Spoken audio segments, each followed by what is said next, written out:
Murder in the morning from the Hidden Killers podcast. It's time once again for more exciting readings of the adventures of James and Elena, the writings of the prophet Chad Daybell. Sit back, grab a cognac, and prepare to be enthralled. Would you like to start with the chapter 2 here? Oh, yes, I would. Okay, I'll let you begin our journey into the world of James and Elena. These are the texts between Chad and Lori Vallow. James sadly walked to his car. Remember, he had just taken some tables upstairs. He had just taken some boxes. Oh, yeah, sold a bunch of books. The cliffhanger of chapter 1, yeah. Yeah, so I just wanted to refresh your memory. James sadly walked to his car after watching Elena disappear down the hallway, but he couldn't deny their connection and his absolute attraction to her. She still seemed way out of his league, but he nervously sent her a text before driving to his hotel. A minute passed, then two, text. without a response. No response. He kicked himself for ever thinking that he ever had a chance with her. Ow. And then his phone buzzed. It's like we have Barry White on Elena the had other side. texted back. Ooh. What? Like we have Barry White over here, kind of giving a little context or a little color to the... continue on. It almost sounds demonic. It does. Yeah. Elena had texted back. His heart soared, and over the next few hours, they texted back and forth dozens of times. He knew she was staying at home in, is it Tokerville? Tokerville. Guess so. Wow. And he desperately wanted to drive there and whisk her back to the hotel for a night of reconnection and romance. He twice got redressed during the night to go see her, but the spirit gently said, "Have patience. Everything will work out as it's supposed to." Just chill. They finally stopped texting. Around 4 a.m. And when he closed his eyes to sleep, he was taken again to their previous life together. Their intense passion of their lovemaking was a sight to behold. Ooh, He knew watch it would me. be difficult, but he could be patient if it meant he could experience that type of love just once in his life. As he lay in that hotel bed, it was as though her spirit had joined him. They wrapped around each other and kissed gently, then intensely, and the emotions they shared were not of this world. Different planets.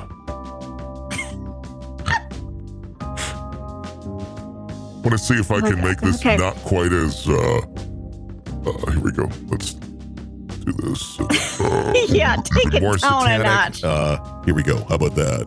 This is a little bit better. This a is little not better. as satanic sounding. Okay, here we go. Well, they are satanic. They but are, but we'll make it a little less. Okay, so they got the hotel bed. Yeah. Okay. James woke up in the hotel room feeling happier than he had in his entire life. It felt like he and Elena had fit together perfectly in every way. He rolled over to kiss her, but then reality struck. She was actually more than 20 miles away in Tokerville with her Arizona friends.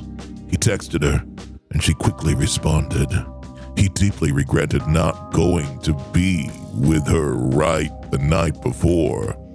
It was as if he already knew the taste of her lips, and his hands knew every curve of her body. He knew his dreams were somehow real, and that they were actually traveling to each other in a higher dimension. He hungered for her in ways he didn't think were possible. The voice was right. Elena was going to change his life forever. He packed his suitcase and began driving north on the freeway. As each mile passed, James could feel Elena's spirit beckoning for him to join her. As he approached the Torqueville exit, it took every ounce of willpower to keep him driving on the freeway. His attraction to her was beyond magnetic.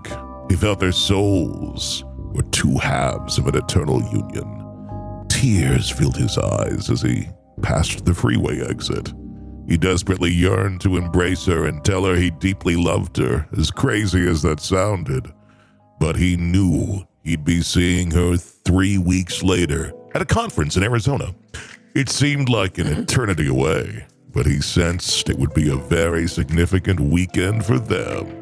He already was crazy about her, and his feelings of admiration and affection for her would only grow more intense and wonderful.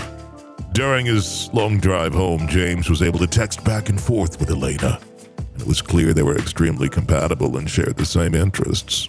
It felt like talking to a long-distance best friend. When he arrived home, he searched the internet for anything about her, but there was nothing. She was a fascinating mystery that he wanted to spend the rest of eternity with. At the end of his drive, she suggested that they talk on the phone the next day. He was thrilled, and the thought of hearing her voice again, he was falling more madly in love by the minute. When James heard her voice that Monday morning, the euphoria he had felt Saturday came rushing back strongly. They talked for 2 hours, but it seemed to be only minutes. He was obsessed with her and couldn't get enough. Okay, your turn. Dear God. All right. During their first phone conversation with Elena, James realized she already had a strong understanding of the many of the truths that he had been taught regarding how the universe really worked. The lounge fire and obsession with each other. Lounge? Lounge fire. Wasn't it loin? Lounge fire. Wasn't it loin? It was loin, yeah. But no, it's lounge fire, yeah.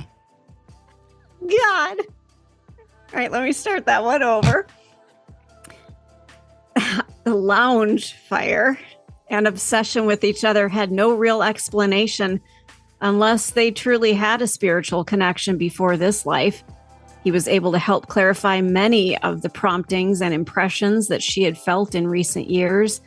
She knew she had lived on Earth before, and James was able to clarify when. They had been married before on this Earth and other times on a previous Earth. Ooh.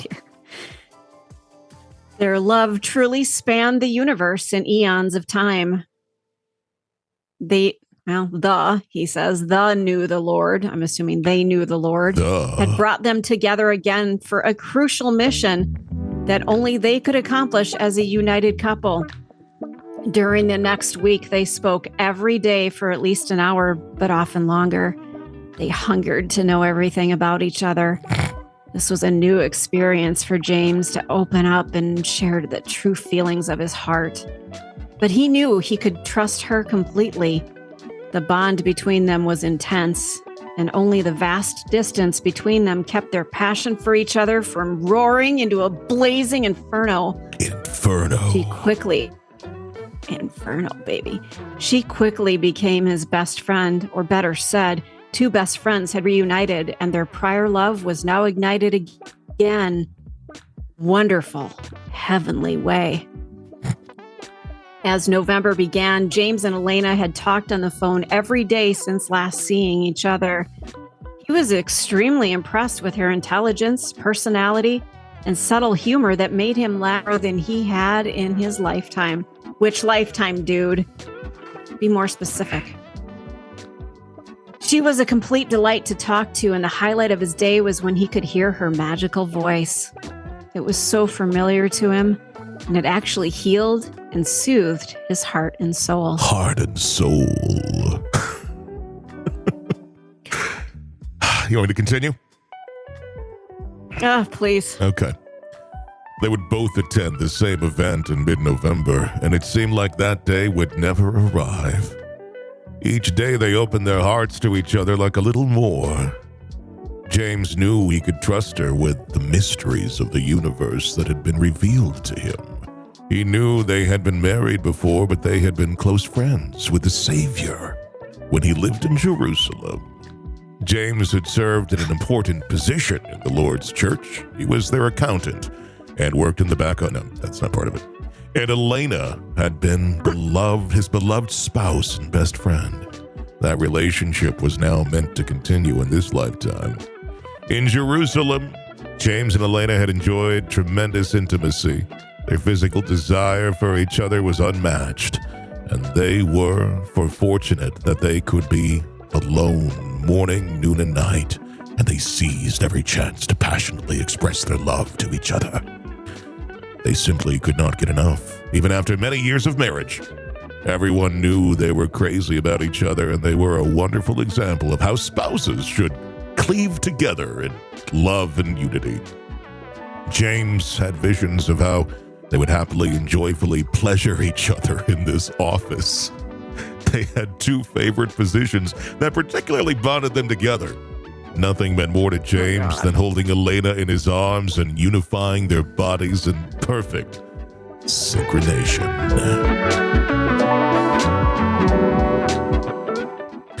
And there we go. I think we'll pause our reading right there, kids. So hopefully everybody had a great bedtime story and no one's too traumatized. I am. I just flipped to the next page. Dear God, they get it on and they keep their clothes on. What is with these people? I'm sorry. I always look ahead to the end of the book. Yeah. I always do that. I always read like the last page just to see where we're going. They kept their clothes on. Coming up next, it's going to be dry humping with James and Elena. So everyone get excited for that. Want to listen ad-free? Want advance access to all of our interviews before anyone else? Become a True Crime Today Premium Plus subscriber on Apple Podcasts. You get every episode commercial-free. So you can binge on true crime until you can binge no more. Search True Crime Today Premium Plus on Apple Podcasts now, or go to our podcast page and sign up now. More of the Hidden Killers podcast next.